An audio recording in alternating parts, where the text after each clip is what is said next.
At a congressional hearing assessing the Remain in Mexico program on Tuesday, the president of a union representing asylum officers testified that he wanted to take a stand against immigration policies his members consider illegal. He talked to Newsy right after the hearing about the growing tension between Department of Homeland Security leaders and asylum officers. They believe that these policies place asylum seekers in harm's way and place the asylum officer in a moral and ethical dilemma because we have to implement policies that we believe are illegal and morally wrong.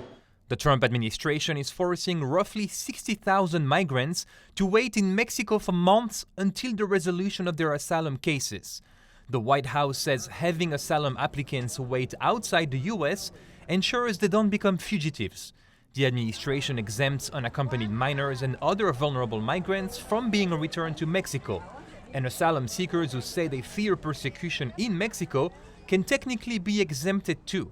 But the roughly 600 asylum officers Michael Knowles represents say they feel implicit pressure from DHS leaders to send as many migrants as possible back to Mexico. The officers also think the standard for migrants to prove persecution in Mexico is too high and violates federal law. I was glad to be able to shine some light on the dilemma that asylum officers find themselves in today and to call on Congress to investigate this more.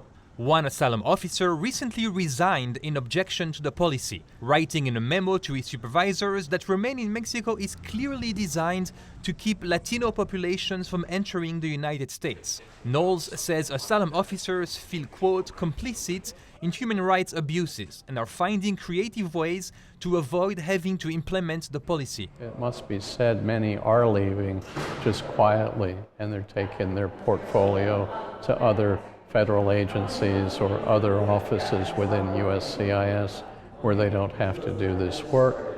Many still remain on the job, trying to do the job the best they can, and they live in hopes that Congress and the courts will prevail and put an end to these injustices. A spokesperson for the agency that supervises asylum officers told Newsy by email that it's unfortunate that union leadership distracts from the good work asylum officers do each day and instead focuses on their own policy preferences while the border crisis continues.